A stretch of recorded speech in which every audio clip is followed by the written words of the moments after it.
Fala, amigos do Esquema Tático, sejam bem-vindos a mais um ET Analisa. Hoje nós falamos sobre a última rodada da Copa Sul-Americana, quais times passaram para a fase de mata-mata e quais times da Libertadores vão vir para a Sul-Americana para completar essas oitavas de final.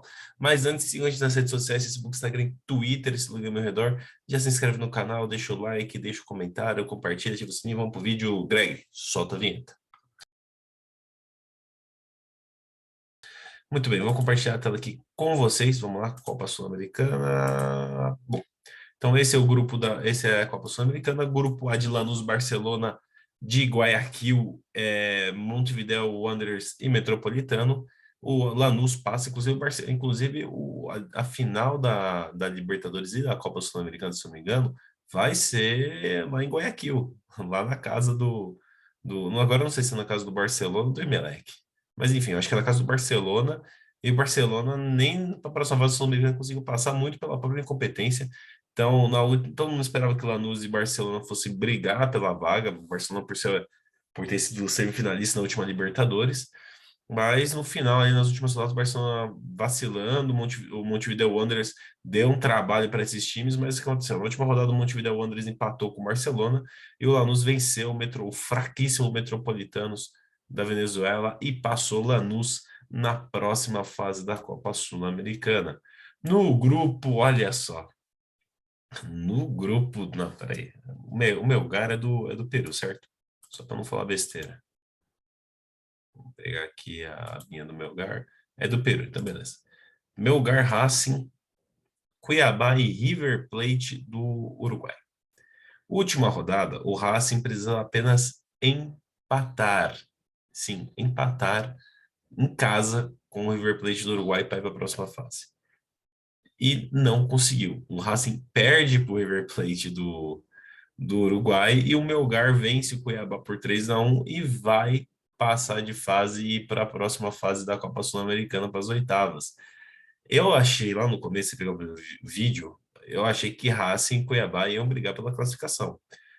E, cara, para surpresa de muitas pessoas que acompanham a Copa Sul-Americana, o Melgar acabou eliminando aí passando aí os favoritos Racing e Cuiabá. Inclusive, Cuiabá, a primeira participação em uma competição sul-americana, 2 vitórias, 4 derrotas, não foi lá um grande desempenho, mas parabéns ao Cuiabá pela primeira participação e não ficou em último do grupo, já é uma conquista.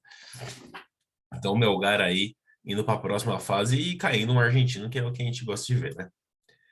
Grupo C, grupo do Santos, cara, o Santos pediu várias e várias vezes para não passar nessa fase, né? Quase não venceu o Lacaré em casa, teve aqueles 2 jogos que foi vencer ali nas viradas da Universidade do Quito, mas o Santos passou deixando a Universidade Lacarenha, União Lacarenha, Universidade de Quito e Banfield para trás. O Santos recebeu o Banfield em casa e mesmo com 2 a mais, né? Na verdade, a maioria do jogo 1 a mais, né? Empatou em 1-1 e deu chance para o azar. O União Lacaria venceu a Universidade Católica de Quito, mas venceu por 3-2. Teria que ter goleado para tirar a diferença de saldo do Santos e não conseguiu. Então, o Santos aí com 2 gols de saldo passa em primeiro e deixa. Na verdade, o Lacarenha e o Santos, os dois ficaram com 2 gols de saldo. Não, os dois ficaram com 2 gols de saldo, só que o Santos tinha um gol a mais. Então, por um gol a mais, o Santos vai às oitavas da Copa Sul-Americana, ali na Bacia das Almas, a classificação do Santos, que é isso aí, Santos. Esperava mais de você nesse grupo, mas era o grande favorito para passar e passou, então o Santos chega aí na fase de mata-mata da Copa Sul-Americana. Bom, apertei errado aqui. Grupo D, grupo do São Paulo. O São Paulo quase 100% de aproveitamento na competição. O São Paulo que já estava classificado, acho que com 1 ou 2 rodadas de antecedência, recebeu o Ayacucho em casa, jogou com o time C e o Caio, aquele atacante da Copinha, que segurou o torcedor que invadiu o campo. Inclusive, eu acho que foi o torcedor com a faca, né, que ele segurou para não ir para cima dos jogadores do Palmeiras, o menino que ganhou muito destaque pela atitude dele, por ser um bom jogador, fez seu primeiro gol como profissional na vitória do São Paulo, então parabéns para o menino. 1-0 São Paulo, e São Paulo já estava classificado, continua classificado. Daí deixou para trás o Everton do Chile, que venceu o Jorge Wilstermann fora de casa por 2-0. e o Yakucho, e o Jorge Wilstermann ficou em último. O Jorge Wilstermann, eu achei que ia dar trabalho, que ia brigar pela classificação com o São Paulo. Foi o pior time do grupo, mas eu também não sabia que o time estava com 8 meses de salário atrasado, sem treinador, então passa por uma crise muito grande. O Jorge Wilstermann, que a gente viu chegar em oitavas, quartas de final de Libertadores há pouco tempo atrás, né? Então, um momento de crise do time boliviano. Mas o São Paulo tem a ver com isso, passa então mais um time grande do Brasil indo às oitavas de final da Copa Sul-Americana. Grupo E, quem diria, hein? O Internacional que estava dando uma de Santos, pedindo para não passar, foi lá na última rodada e garantiu a classificação. O Lagarenha tinha que vencer, né? Eu acho que o Lagarenha tinha que vencer o Independente Medellín, empatou 1-1 fora de casa, e o Internacional não deu chance para o azar, sonoro 5-1 no 9 de outubro com direito a um hat-trick de Dourado, que surpreendeu muitos colorados. Mas o Inter passou então mais um time grande brasileiro aí, indo para a parte de mata-mata. Bom, grupo F, outro brasileiro, e que orgulho, que orgulho.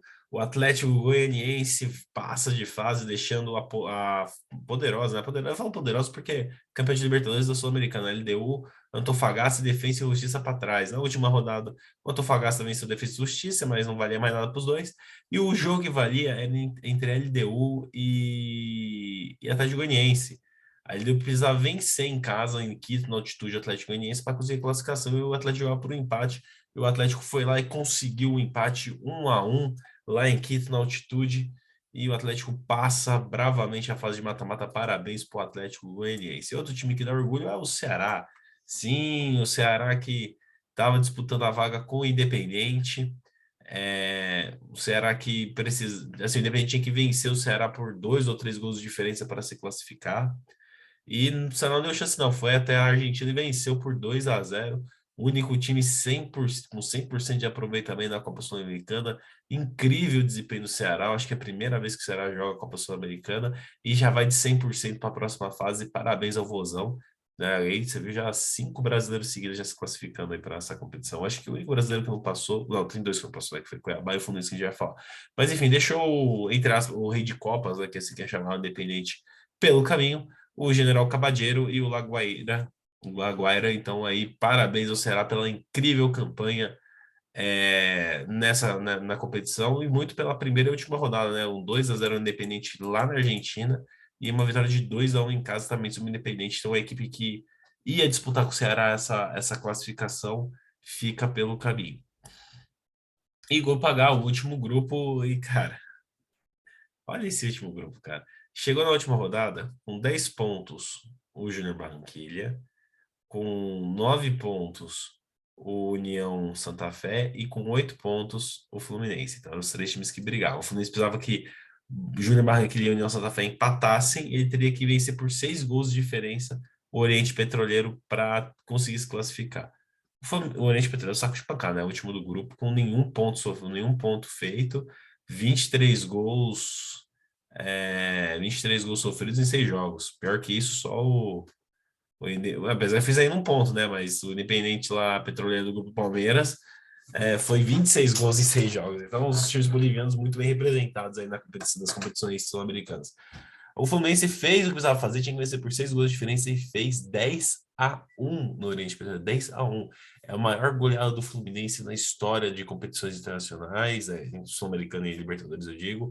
É a maior goleada da história da Copa Sul-Americana, então realmente foi um atropelo, 11 gols, um absurdo o que o Fluminense fez, mas não valeu de nada, porque o Júnior Barranquilla, que para minha surpresa, eu acho surpresa de muitos, foi goleado pelo União Santa Fé por 4-0. Olha, eu não espero. Eu sou no União Santa Fé invicto a competição ainda, em 3 vitórias, 3 empates, mas eu não esperava. Eu achei que o Júnior Barranquilla ia vencer e passar. Então, os grandes favoritos do grupo Fluminense e o Júnior Barranquilla ficando pelo caminho.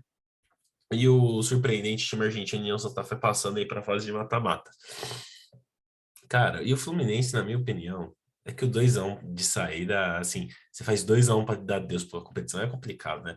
Mas o Fluminense tropeçou nas próprias pernas, né? Então, primeiro naquela fase classificatória para a Libertadores, contra o Olímpia, que o Fluminense peidar uma puta de uma peidada num jogo que estava praticamente classificado, acho que tinha vencido aqui no Rio não, aqui eu sou de São Paulo, mas tinha vencido no Rio, e foi lá no Paraguai, estava ganhando, tomou a virada e perdeu nos pênaltis. Então, assim, podia estar na Libertadores, mas a Sul foi para a Sul-Americana. A Sul-Americana, o Fluminense deu diversos vacilos também.